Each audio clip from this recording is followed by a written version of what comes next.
암호화폐 이슈들을 정리하고 분석해보는 시간이죠. 암호 푸는 남자, 디지털 에셋 박상혁 기자 전화 연결됐습니다. 안녕하세요. 네, 안녕하세요. 네, 먼저 이번 주 가상자산 시장 시황 어땠습니까? 네, 이번 주 가상자산 시황은요, 한동안 계속 안 좋은 소식만 전해드렸던 것 같은데, 이번 주는 굉장히 상승하는 모습을 보여줬습니다. 그래요? 네, 월요일에 17,000달러에서 시작한 비트코인이 지금은 19,000달러까지 올랐다가 지금은 18,800달러 선에서 거래가 되고 있는 중이고요. 네. 네, 아무래도 뭐 상승 요인을 보면은 뭐 거시경제하고 계속해서 따라가는 흐름을 보이고 있는데 이번 주 미국 증시나 뭐 기타 뭐 여러 제도권 위험 자산이 이번 주 계속해서 상승하는 모습을 보여줬잖아요. 그래서 마찬가지로 지금 가상자산 시장도 전반적으로 상승하는 모습을 볼 수 있고요. 네. 특히 어저께 그 CPI 지수가 그 발표가 됐는데 네. 예상치에 부합하는 수준으로 발표가 되면서 가상자산 시장도 좀 더 안도하고 상승세를 한층 강화하는 그런 모습을 보여줬습니다. 그래서 이 사실은 그 주 중반쯤까지만 해도 17,000달러 선에서 계속 거래가 됐었는데 네. 이 CPI 지수 발표 시점이 임박하고 그 발표가 나온 이후 그 시점에서 많이 상승을 해서 19,000달러 선까지 상승을 하는 그런 모습을 보여줬습니다. 소비자 물가 지수가 시장 예상치대로 나오면서 뉴욕 증시에도 좋았고 암호화폐 시장에도 좋았군요. 네.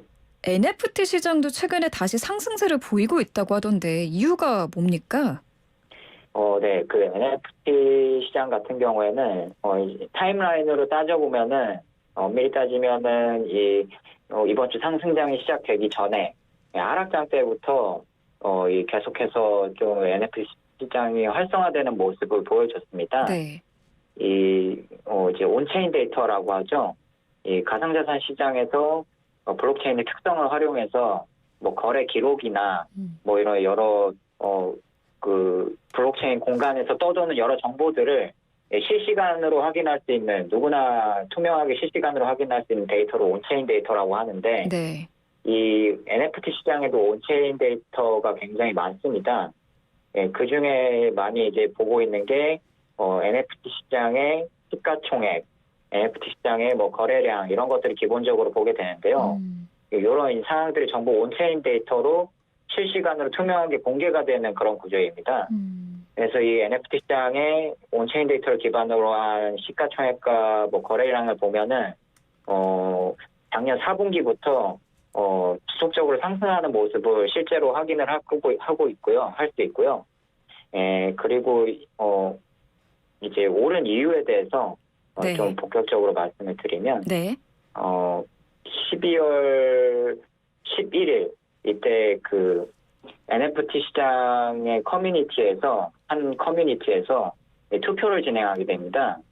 되게 큰 커뮤니티인데 네. 무슨 투표냐고 하면 이제 그 NFT의 담보 비율을 늘리는 뭐 그런 투표를 진행하게 됩니다.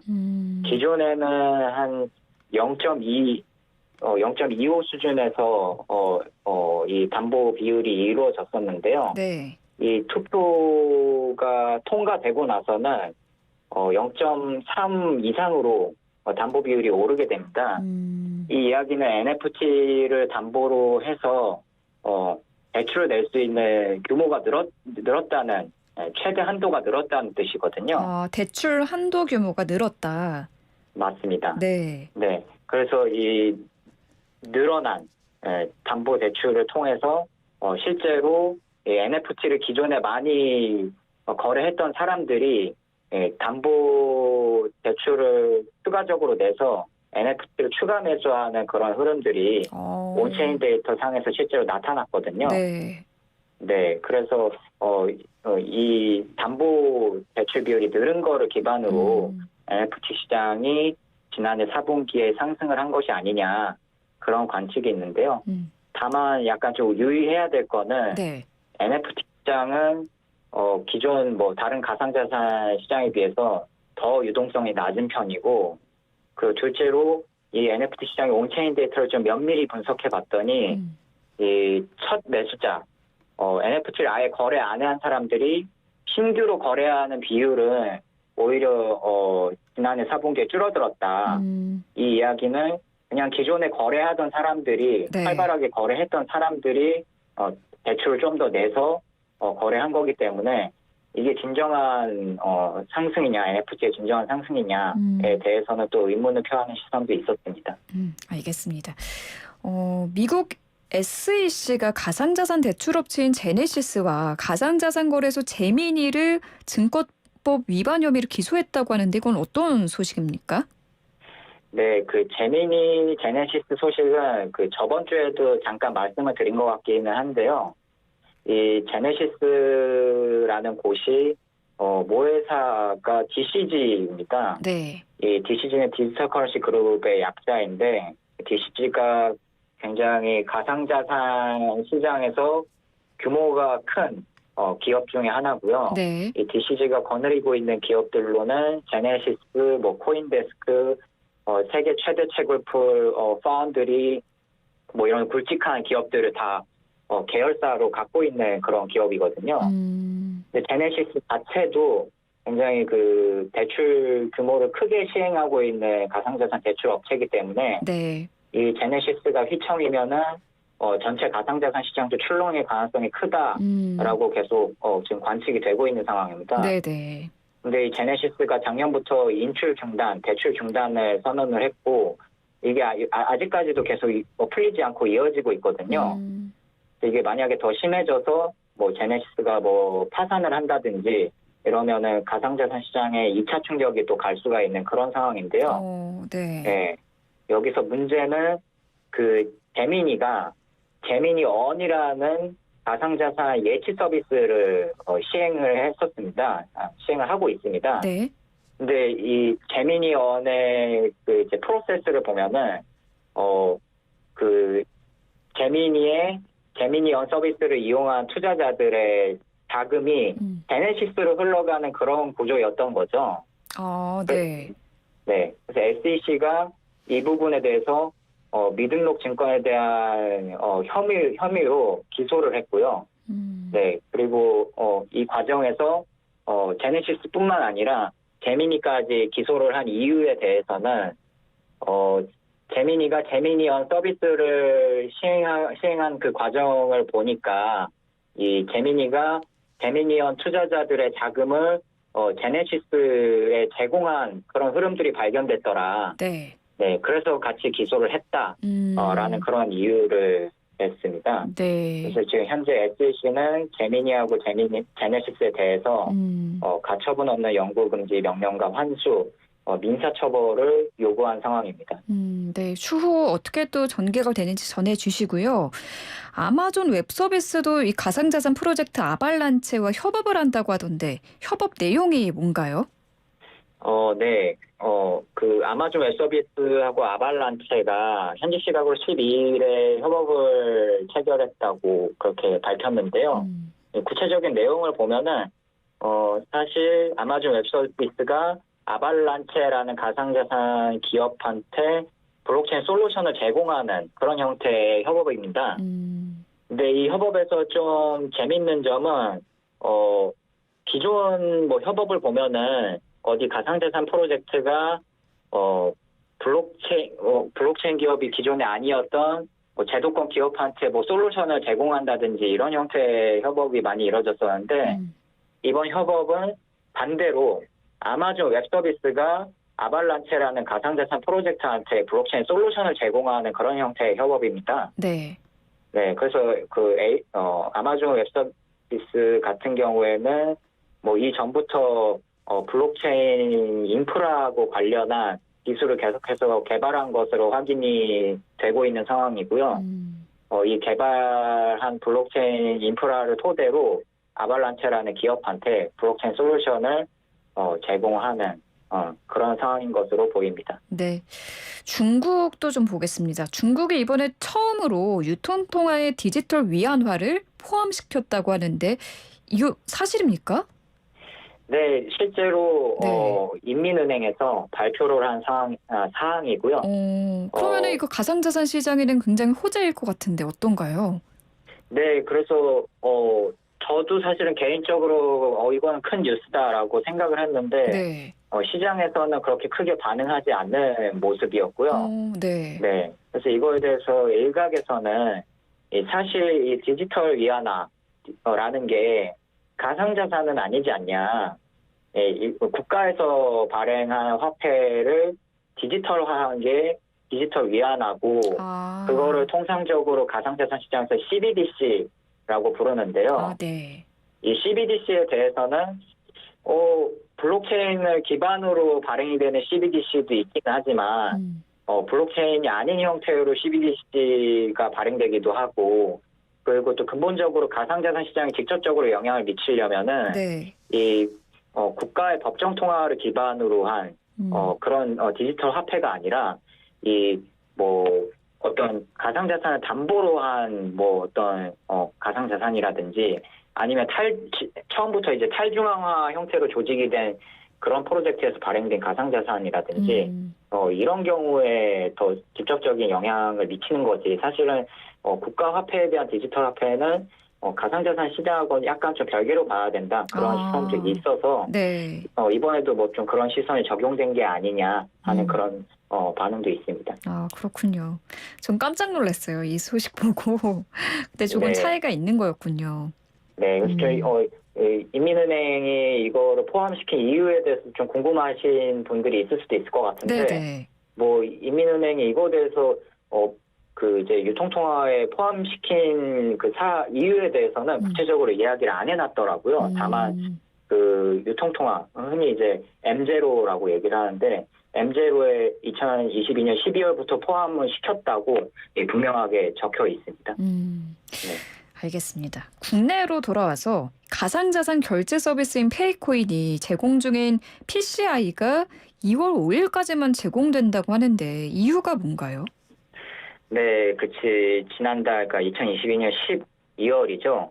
이 페이 프로토콜, 그러니까 페이콘을 이제 운영하고 있는 회사인 페이 프로토콜이 실명인지 입출금 계좌 발급 보완 요청에 대해서 네. 기한 연장 신청을 금융당국에 제출했다고 밝혔었거든요. 음, 네, 이제 이런 조치를 페이 프로토콜이 취한 이유는 이 특근법에 따라서 지난해 말까지 금융당국에 그 이제 실명인증 입출금 계좌하고 관련한 사항들을 제출을 했었어야 됐거든요. 네. 네, 근데 이게 제출을 했는데 신고 불수리가 됐습니다. 네, 음, 그래서 이 신고 불수리가 되면은 신고 수리가 되지 않으면 이 네네. 페이코인은 2월 초까지 서비스를 좀 종료해야 되거든요. 음, 네, 그래서 실제로 금융정보분석원에서 코멘트가 나온 게 페이코인을 이용한 결제 서비스는 이용자 그리고 가맹점 보호를 위한 안내 그리고 서비스 종료 관련 기술적 조치 등의 그 필요한 기간을 고려해서 2월 5일까지 서비스를 정리할 수 있도록 했다라고 그렇게 지금 금융정보분석원에서 음, 코멘트를 했거든요. 네. 그래서 지금 뭐 2월 5일까지 서비스를 종료해야 되는 상황이고 음, 그 안에 약간 그 기간 안에 그 실명 인증 입출금 계좌를 발급을 받아야 되는 그런 상황입니다, 지금. 알겠습니다. 지금 가상자산 뭐 환치기로 특근법이나 외환관리법 등 위반 혐의로 구속 기소된 피고인들이 징역형을 선고받았다는 뉴스가 들어와 있습니다. 애초에 이런 혐의를 받든 그 배경이 뭔지 설명해 주실 수 있을까요? 네, 작년에 되게 큰 이슈가 됐었는데요. 이 가상자산 시장의 특성을 보면은 이 국내 거래소나 아니면은 뭐 어떤 탈중앙화 거래소를 통해서 국경 없이 결제나 거래가 일어날 수 있다는 특징이 있잖아요. 네. 그래서 이 특징을 배경으로 좀 전반적으로 말씀을 드리면은 이 검찰이 작년이죠. 그러니까 재작년이죠. 재작년 11월에 비트코인 그 이제 국경 없는 그 가상자산 특성을 이용해서 음, 환차익을 노린 겁니다. 이 특정 세력들이. 음, 네. 그래서 이 환차익을 얻은 차익을 좀 살펴보니까 이 네. 액수가 너무 커가지고 작년 들어서 이제 관련 관계자들을 전부 이제 수사를 벌여온 그런 상황이었고요. 예, 그리고 이제 계속 이제 수사를 하다 보니까 이 은행도 연관이 돼 있더라. 은행도요. 네, 그 이제 환차익을 주도한 특정 세력이 결국에는 그 환차익을 현금화를 하려면은 은행을 거쳐야 되는데, 그래야겠죠. 네, 근데 은행이 이 세력들을 도와주는 그런 정황이 포착이 된 거죠. 오, 네. 네, 그래서 은행 관계자들까지 전부 이제 구속 기소를 해서 지난해 수사를 진행을 했고요. 네, 그 결과 한 은행의 지점장이 이 그 세력들을 도와준 것이 지금 확인이 돼서 이 재판부에서도 이 검찰이 수사를 한 그런 증거들에 대해서 모두 인정이 된다라고 밝힌 상황입니다. 지금. 네. 네, 그래서 지금 그 환차익을 주도한 이 4명 관계자들에 대해서 전부 징역형이 내려졌고요. 마찬가지로 방금 말씀드렸던 전직 은행 지점장에 대해서도 모두 실형과 징역형이 선고가 됐습니다. 그렇군요. 알겠습니다. 국내 5대 가상자산 거래소 공동협의체 닥사가 어제 가상자산 자율규제 정책 심포지엄을 주최했다고 하던데 어떤 얘기들이 나왔어요? 네, 그 닥사라는 디지털 자산 거래소 공동협의체 자체가 지난해 5월이었죠. 테라 루나 사태가 터지고 나서 뭔가 좀 가상자산 시장에 지금 규제가 공백인 상태인데 좀 규제 프로세스가 체계적으로 갖춰지기 이전에 약간 좀 자율규제 방식으로 자율규제를 좀 주도할 수 있는 민간 협의체가 필요하다 이런 문제의식들이 대두가 됐었거든요. 네. 그래서 닥사는 그런 이제 문제의식이 대두된 과정에서 설립이 된 그런 조직이고요. 네, 네. 그런 맥락에서 이번 닥사가 주최한 그 심포지엄의 내용을 보면은 자율규제를 좀 어떻게 할 것이냐에 대한 얘기들이 그게 좀 중심이 돼서 많이 나왔습니다. 관련 얘기들이. 네. 네, 그래서 지금 뭐 공시를 보면은 이제 주로 이제 유통공시 쪽으로 가상자산 규제 공백이 아무래도 많이 열려 있는 상태인데 아무래도 이 유통공시 관련해서는 조금 수시로 공시를 해야 되는 그런 이제 항목들이 있고 하다 보니까 앞으로도 좀 단기간에 이 유통공시와 관련한 어떤 공적인 규제 체계가 마련되기는 어렵다. 네, 그런 이제 조금 공감대가 형성이 됐었습니다. 네. 심포지엄 자리에서. 네. 그래서 이 유통공시하고 관련해서 자율규제 영역으로 이제 2대 디지털 자산 보유의 특수성을 고려해서 앞으로 조금 체계적인 자율규제 체계를 성립할 필요가 있다. 그래야 이제 3년, 4년 이쯤 뒤에 공적인 그 규제 체계가 마련될 때 자율규제 체계가 그 전에 미리 체계적으로 마련이 돼야지 이 이행 과정이 스무스하게 이루어질 수 있다. 이런 얘기를 했었는데요. 네. 다만 좀 구체적인 얘기는 나오기 좀 어려웠던 게 솔루션에 대해서 좀 구체적인 얘기가 나오긴 어려웠던 게 네. 아무래도 이 닥사 자체가 설립된 지 1년도 안 된 그런 조직이고 이 가상자산 규제하고 관련한 얘기가 본격적으로 나온 건 사실 작년부터거든요. 네. 그래서 많은 것들이 전부 새롭게 지금 마련을 해야 되는 규제 체계들이기 때문에 조금 더 앞으로 조금 시행착오들이 필요하다. 이런 좀 공감대도 형성이 됐던 것 같습니다. 네, 알겠습니다. 자율규제 체계의 필요성에 대한 이야기가 주로 오고 갔다로 이해를 하면 되겠죠? 네, 맞습니다. 알겠습니다. 오늘 말씀 여기까지 듣도록 하겠습니다. 고맙습니다. 네, 감사합니다. 오늘도 암호 푸는 남자 디지털 에셋 박상혁 기자와 함께했습니다.